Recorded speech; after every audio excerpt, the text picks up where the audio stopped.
The Americans have been dominating in the Uzbekistan versus USA matchup. 3 rounds have been completed and the score is 5-1 in the favor of USA.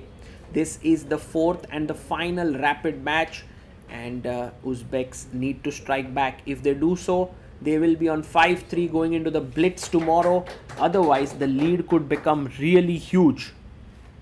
Well, it's Dominguez versus Sindarov here. A handshake and off we go. Pawn to e4, e5 by Javokhir. Knight comes to f3, knight c6. Now both Dominguez and Sindarov played against each other at the Global Chess League in 2025. And at that point, it was Dominguez who managed to beat Javokhir, and it was the same opening that they played the Italian. A lot to learn from these two players because Dominguez is known for his opening theory while Javokhir is one of the best prepared players in the world right now as he's preparing for his world championship match. Pawn to c3. Very typical structure that white has taken to expand on the queen side and control the d4 square.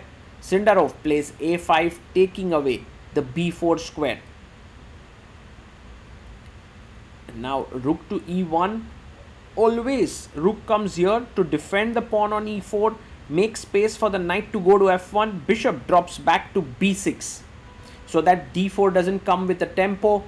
Knight comes to d2, and now short castling seems to be a natural way to play, and that's exactly what Javokhir does.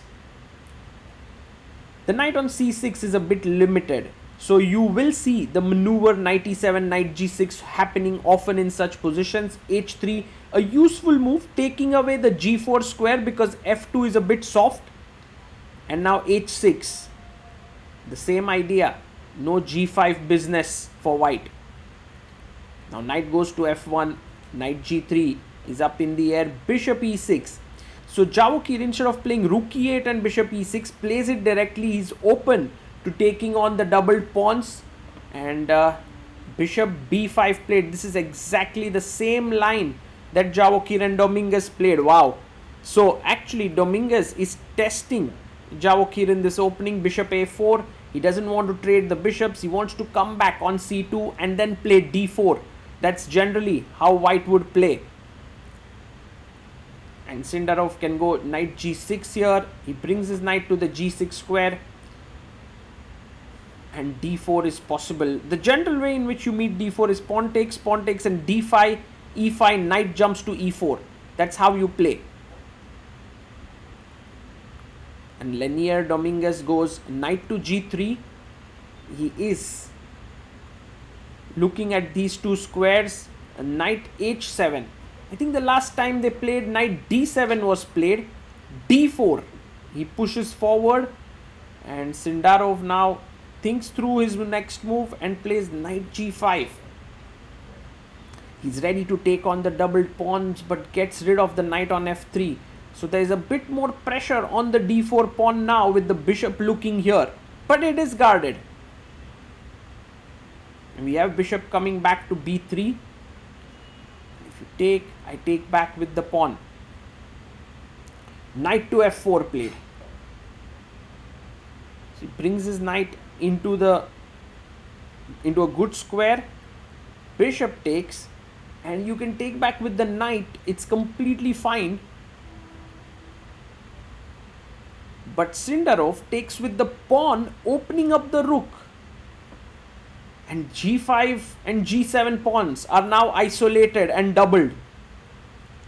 The bishop comes to e3. Dominguez does seem to have a nice position, but queen f6. Black's play is easy. Also, Javokhir is roughly 3 minutes ahead on the clock. He goes knight f1, a little bit too passive there. And goes queen g6. He's eyeing the e4 pawn. But d takes e5 seems like a good idea. If you play bishop e3, I have fe3 attacking the knight and this pawn. Will Dominguez play d e5? I wonder what would be his idea to d takes e5. Javokhir is thinking maybe there is queen e4 business. He goes f3. Yeah, maybe he was afraid of queen e4. But then there's queen g4 defending here. Maybe that was missed. And so he plays this move f3, defending the pawn. But in effect, that is not a great move. And now Sindarov is actually gaining a lot of activity in the position. He's touching his d pawn. He's getting excited and he pushes d5. Now it gets wild because d4 is coming. If you take ed5, ed4 is happening. He plays d takes e5. And now take here. And if you play fe4, then rook a d8 and black is better. So he goes bishop takes b6. And of course, if you had to take cb6 and rook e4, white would be completely better here. But Javokhir has an intermezzo. He takes on f3. And the point here is simple. If you save your bishop, I have knight takes g2. I have also pawn takes g2 maybe. But queen f3 played. But now I can take. C takes b6. So he takes it back. The material is even. But black's position is clearly for choice. That's because there are tactics here on the f file. And if you trade, I get the open d file. That's the main point here.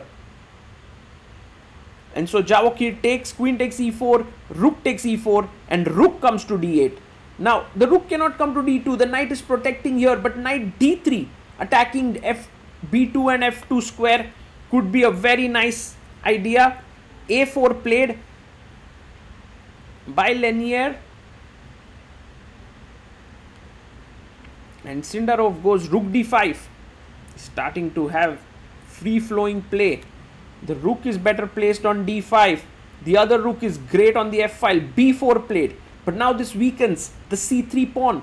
And you can actually go rook d3, attacking the pawn on c3. And on top of all of this, Javokhir has a 6-minute time advantage. He's taking his time here. He knows that he has a great position. Rook d3, he finds it. Excellent move. These top players do not double guess when they feel they are better. They just find the best moves. They keep making it. Takes. And maybe white can try to get some counterplay down the b file. But the rook also cannot move easily, because once I get the first rank, there's pressure here and you lose the knight. So c4 played. And now rook c3. Going after the c pawn. And he goes rook b3. He takes away the rook b1 opportunity. And there are all sorts of threats now. King h2. But what about rook b2? Isn't this hanging on g2? Wow. Javokhir Sindarov is going to convert this not with the queens on the board. He's going for an attack with very minimal material. A knight, a rook, and another rook. Now the g2 pawn is hanging, so knight e3 played, but rook e2 pinning the knight, and this is very difficult to handle because this pin is absolute. So almost you move the rook, you lose the knight. Rook to g1, defending here. Maybe even a move like b6 puts white in some sort of a zugzwang.